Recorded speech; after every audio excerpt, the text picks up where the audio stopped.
அனைவருக்கும் வணக்கம். தயவுசெய்து அமைதியாக இருக்கும். இது கடைசியாக இது நம்ம நிலை 8 மாணவர்கள். இவங்கெல்லாம் பார்ன் வித் டிஜிட்டல். ஆக்சுவலாக ஜூமர் சொல்கிறது நம்ம சிறப்பு விருது அரசு சிலையாக சொன்ன மாதிரி தமிழை அடுத்த நிலைக்கு கொண்டு போகிறது ஈஸின்னு நினைக்கிறோம். ஆனால் அந்த பார்ன் வித் டிஜிட்டல்ன்றதுனால சில நன்மைகள் இருக்குது, சில கெட்டது இருக்குது. அதை எப்படி நம்மளாம் கொண்டு போகிறோம் அப்படின்றதுனால நம்ம தமிழாசிரியர்களின் முன்னார்வத்தால் இந்த காலத்து பிள்ளைகளுக்கும் நம்ம தமிழ் ஆர்வத்தை ஊற்றுறோம். அதோட மெயின் தான். அவங்க ஜூமஸாக இருந்தாலும் ஜென்சி ஜென் ஆல்ஃபா குரூப் பிள்ளைகளாக இருந்தால் கூட அவங்க 90s அண்ட் 2K கிட்ஸ் பற்றி அவங்களோட ஒழுக்கம், கட்டுப்பாடு, அவங்களோட சூழ்நிலையெல்லாம் எப்படி இருந்ததுன்னு ஒரு சின்ன விவாதம் தான் பார்க்க போகிறோம். இப்போ நம்ம 90s கிட்ஸ் சார்பாக இந்த சைடு உட்காந்துருக்காங்க, 2K கிட்ஸ் சார்பாக இந்த சைடு உட்காந்துருக்காங்க. 90s கிட்ஸ் சார்பாக ஆதன் ஓகே,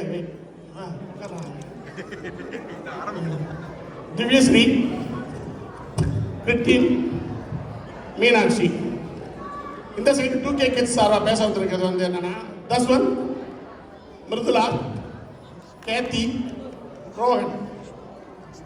இப்போ இவங்க எல்லாரும் இருந்தாலும் நம்ம ஜென்சி ஜென் ஆல்ஃபா நான் சொன்ன மாதிரி இருந்தாலும் இவங்க இவங்களோட தமிழ் ஆர்வத்தை நம்ம பாராட்டலாம். எப்படி இருக்குன்னு பார்க்கலாம். முதல்ல 90s கிட்ஸ்லேருந்து ஆரம்பிக்கலாம். ஆதன் ஆரம்பிங்க. வணக்கம், என் பேர் ஆதன். 90s கிட்ஸில் சாப்பாடு விஷயத்தில் இருந்து ஆரம்பிக்கலாம். அப்போ 90s கிட்ஸ் எல்லாம் சத்தான சாப்பாடு சாப்பிட்டாங்க. சீக்கிரமும் செரிமானம் ஆகக்கூடிய சத்துகள் நிறைந்த உணவுகள் சாப்பிட்டாங்க. பள்ளிக்கூட சாம்பார் சாதம், ரசம் சாதம், இட்லி, தோசை என வீட்டில் என்ன செய்கிறார்களோ அதை எடுத்து போவாங்க. ஆனால் இப்போ அப்படியா? சாதம், இட்லி வேண்டாம். பீட்சா, பர்கர்ஸ், நூடுல்ஸ், பாஸ்தா என செரிமானம் ஆகாத உணவுகள் கேட்கிறார்கள். அப்புறம் வயிற்று விளைய கஷ்டப்படுவார்கள். அருமையாக நல்லா சொன்னார் அவரு. 90s கிட்ஸ் வீட்டில் என்ன சமைக்கிறோமோ அதை கொண்டு போயிடுவாங்கன்றாங்க. 2K கிட்ஸ் வீட்டில் சமைக்கிறத தவிர மீதி வெளியில் இருக்கிற எல்லாம் கொண்டு வர கடைசியில் வைத்தவழியால் கஷ்டப்படுறேன்றாங்க. இப்போ அதுக்கு பதிலாக 2K கிட்ஸ்ல தஸ்வந்த் என்ன சொல்றான்னு பார்க்கலாம். அனைவருக்கும் வணக்கம். என் பேர் தஸ்வந்த். இந்த பீட்சா, பர்கரு, பாஸ்தா, நூடுல்ஸ்லாம் எப்படி செய்யணும் கூட தெரியாது. தெரிஞ்சுன்னா நீங்களும் சாப்பிட ஆரம்பிச்சுருவீங்க. இப்போ இருக்கிற மதிய உணவு இடைவெளியில் நம்ம இந்த சாதம், சாம்பார், பொரியல் தயெல்லாம் சாப்பிட முடியாது. நம்ம இப்போ இந்த சீக்கிரமான உணவுகளை தான் சாப்பிட முடியும். அதுவும் நம்மளும் அந்த சாதத்துக்கெலாம் நிறைய காய்கறிகள்லாம் ஆட் பண்ணுறோம். நம்ம இந்த நூடுல்ஸு, பாஸ்தாக்கெல்லாம் நம்ம இந்த பீன்ஸு, கேரட்ஸ்லாம் சேர்த்துக்கிறோம். அவ்வளோ எதுக்கு? சேலட்னே ஒன்று இருக்குது, அதில் அவ்வளோ பச்சை காய்கறிகள்லாம் இருக்கும்.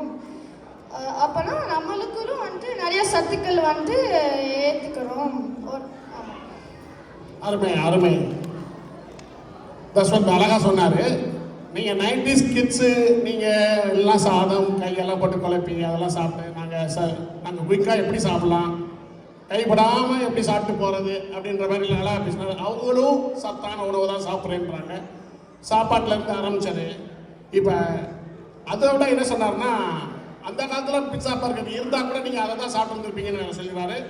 பார்க்கலாம். இதுக்கு கிரிட்டின் என்ன சொல்கிறாருன்னா, 2K கிட்ஸ் சாப்பிட்ற சாலட் உள்ள காய்கறிகள் அளவு பீட்சா, பர்கர் போன்ற உணவுகளை செரிக்க போதுமாக இல்லை. அதில் இருந்த முழுமையான சத்துக்களும் கிடைப்பதில்லை. அப்போ விளையாடின விளையாட்டுகள் கபடி, கோகோ, ஓடிப்பிடித்த, உயிரும் தாந்தல் போன்ற விளையாட்டுகள் 2K கிட்ஸால் விளையாட முடியுமா? ஏன் கிரிக்கெட், சாக்கர், பாஸ்கெட்பால், டென்னிஸ், சிந்தனை பள்ளங்கொழி, ஆடிமுடி ஆட்டம், தாயம், கேரம் என பல விளையாட்டுகள் விளையாடினார்கள். அவர் சாப்பாட்டில் ஆரம்பிச்சு நீங்கள் சாப்பாடு மெயினாக எதுக்கு தேவை? நம்ம எனர்ஜி தேவைப்படுதுன்னா அது விளையாடணும், நல்லா விளையாடணும். நாங்கள் வெளியிலலாம் போய் விளையாடுறோம் அப்படின்ற மாதிரி தான் சொன்னார். வீட்டை விட்டு எல்லாம் அதுக்கு பதிலாக மிருதுலா என்ன சொல்ல வராங்கன்னு பார்க்கலாம். ஏன் இப்போதும் பல விளையாட்டுகள் 2K கிட்ஸ் விளையாடுறாங்க. கிரிக்கெட், சாக்கர், கைப்பந்து, வலைப்பந்து என பல விளையாட்டுகள் விளையாடுறாங்க. அதில் அவங்க திறமையை வளர்க்க நிறைய போட்டிகளும் கலந்துக்கிறாங்க. செஸ், கேரம் போன்ற விளையாட்டுகளும் விளையாடுறாங்க. அதுக்கென்ன வழிமுறைகள், விளையாடும் விதம் என்ன எல்லாவற்றிலும் புதிய யுக்திகளும் பயன்படுத்துகிறார்கள். அருமையாக சொன்னாங்க மிருதுலா. நாங்கள் 2K கிட்ஸ் வெளியில் போய் விளையாண்டா விளையாட்டா, நாங்கள் வீட்டில் இருந்தே செஸ்ஸு கேரம் விளையாடுவோம். அதுவும் புத்திசாலித்தனமாக யூஸ் பண்ணுவோம். அது மட்டும் இல்லை, அந்த காலத்து ஆண்கள் மட்டும்தான் விளையாடிட்டு இருந்தாங்க, பெண்களும் சேர்ந்து நாங்கள் சிங்க பெண்ணாக விளையாடிட்டு இருக்கோம்னு அழகாக சொன்னார். இப்போ அவங்க கருத்தை வந்து மீனாட்சி எப்படி மறுக்கிறாங்கன்னு பார்ப்போம். என்ன விளையாடுறாங்க? 2 மணி நேரம் விளையாடிட்டு பிரேக்னு 4 மணி நேரம் ரெஸ்ட் எடுக்கிறாங்க. டயர்டாக இருக்கிறேன்னு சொல்லிட்டு வீட்டில் எந்த வேலையும் செய்ய மாட்டாங்க. இது இல்லாமல் மொபைல், கம்ப்யூட்டர் கேம் தான் விளையாடுறாங்க. கேட்டால் எஜுகேஷன் கேம்னு சொல்லுவாங்க.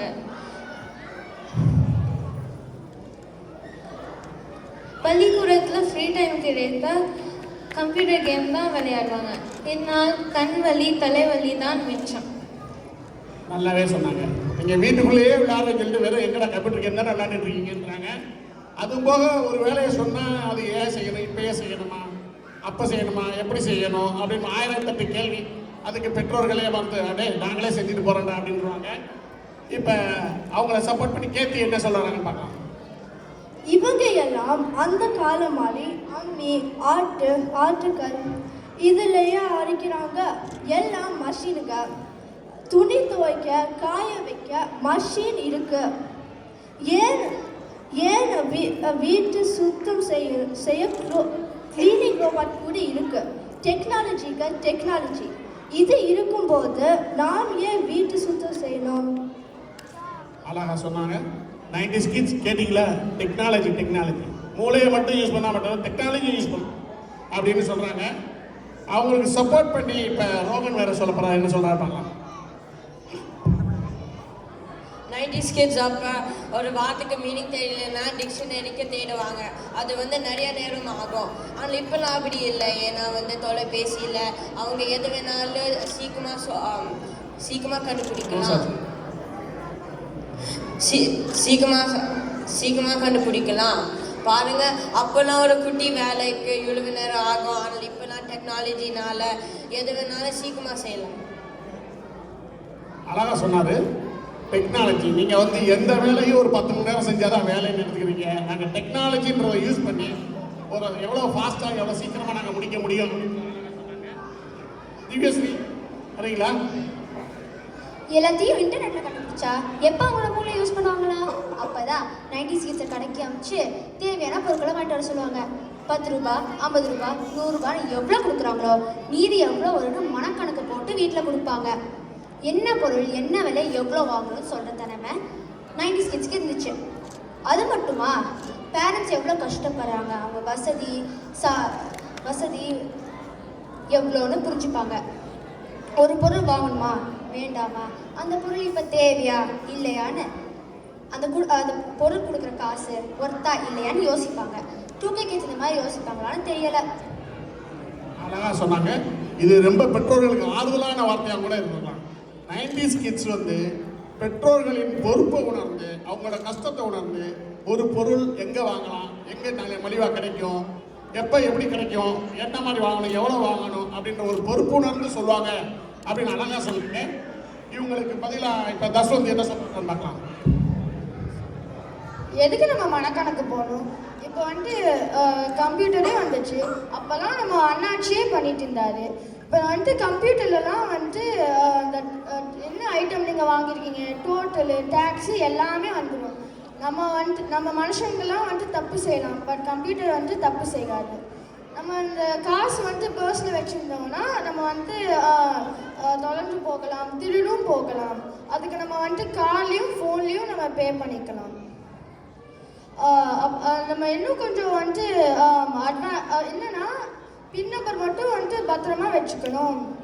நம்ம இன்னும் கொஞ்சம் அட்வான்ஸாக போனோம்னா நம்ம வந்துட்டு ஆப்லேயே வந்துட்டு ஆர்டர் பண்ணிங்கன்னா உங்கள் வீட்டுக்கு முன்னாடியே வந்துடும் நீங்கள் என்ன வாங்கின பொருள்லாம். அழகாக சொன்னார் தஸ்வந்த். வந்து தொழில்நுட்ப வளர்ச்சினால வந்து எல்லா வேலையும் நீங்கள் வீட்டில் இருந்தே பார்க்க முடியுன்ற மாதிரி சொன்னார். அது போக இப்போ நம்ம வந்து மிருதுலா அவங்களுக்கு சப்போர்ட் பண்ணி என்ன சொல்கிறாருன்னு பார்க்கலாம். அது மட்டுமா, ஒரு பொருளை தேவையான போது ஆசைப்படும் போது வாங்க முடியும். இஎம்ஐ, லோன், கிரெடிட் கார்டு போன்ற வசதிகளின் மூலம் இன்ஸ்டால்மெண்ட் முறையில் பணம் செலுத்தலாம். சொந்த வீடு இல்லாமல் வாங்க முடியாமல் கட்ட முடியாமல் ஏக்கத்தோட இருந்தவர்கள் உண்டு. ஆனால் இப்போ லோனில் வாங்கி தவணை முறையில் பணம் செலுத்தலாம்.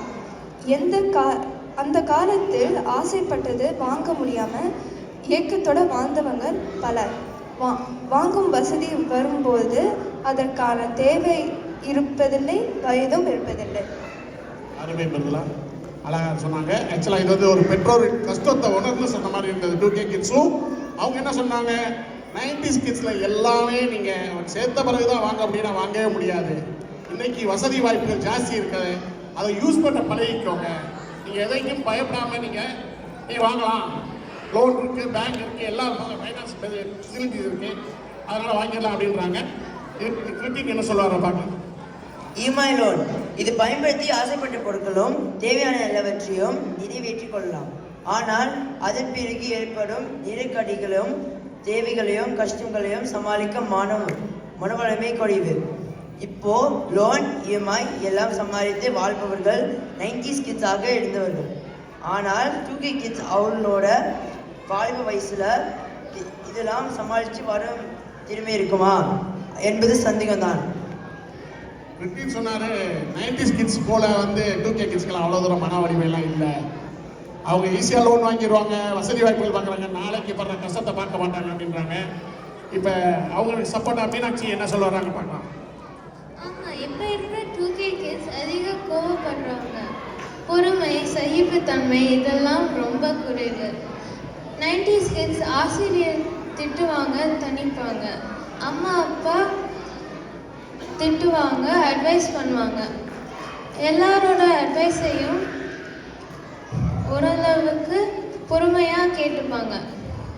90s கிட்ஸ் ஆனால் இப்போ 2K கிட்ஸ்க்கு அட்வைஸ் பண்ணினா கூட உடஞ்சு போவாங்க, கோவப்பட்டுருவாங்க. பெற்றோர்களிடம் எதையும் சொல்ல யோசிப்பாங்க, தனக்கு தனி உலகத்தில் வாழ்வாங்க.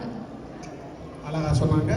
அவங்க என்ன சொன்னாங்க, 2K கிட்ஸ் வந்து வசதி வாய்ப்பெல்லாம் வந்துருச்சு அப்படின்றதுனால இஎம்ஐ லோன் எல்லாம் எடுத்து கட்டி உடனே வந்து வாங்கிடுவாங்க. அப்போனா லோன் வாங்கும் போது இருக்கிற சந்தோஷம் லோன் கட்டும் போது இருக்கிறது இல்லைன்றதை வலியுறுத்தி வேற. அதுபோக 90s கிட்ஸ் எல்லாம் வந்து ரொம்ப பொறுப்புணர்ந்து அடுத்தவங்கள அறிவுரைகளை கவனித்து கேட்குறதுலையும் பொறுமைசாலிகள். ஆனால் 2K கிட்ஸ் அந்த மாதிரிலாம் எல்லாம் எனக்கு தெரியும் அப்படின்ற மாதிரி அருமையாக சொல்லி இப்போ கேத்தி என்ன சொல்ல வராங்க பார்க்கலாம். 90s கிட்ஸ் காலத்தில் படிக்கிற நேரங்கள் குறைவு. அவங்க திறமையை வளர்த்துக்க அவங்க போகும் extra class, coaching class, sports class, art கிளாஸ்னு எதுவுமே இல்லை. ஆனால் இப்போ 2K கிட்ஸ் நிறைய எக்ஸ்ட்ரா கிளாஸஸ் போகிறாங்க. அவங்களுக்கு கிடைக்கிற ஃப்ரீ டைம் கொஞ்சம் தான். அதுலேயும் அட்வைஸ் கொஸ்டின்ஸ் அவங்கள இன்னும் ப்ரெஷர் ஆகுது. அதை மட்டுமா 90s கிட்ஸ் டைவர்ட் ஆக்கிறதுக்கான காரணிகள் குறைவு. டிவி, ரேடியோ அப்படின்னு கொஞ்சம் தான். ஆனால் 2K கிட்ஸ் இன்ஸ்டாகிராம், ஃபேஸ்புக், நிறைய TV channels, radio songs, mobile games, மெசேஜ்னு எல்லாத்தையும் தாண்டி முன்னேறி வரலாம். சப்போர்ட் கேடியை சப்போர்ட் பண்ணி ரோகன் பேச வராரு.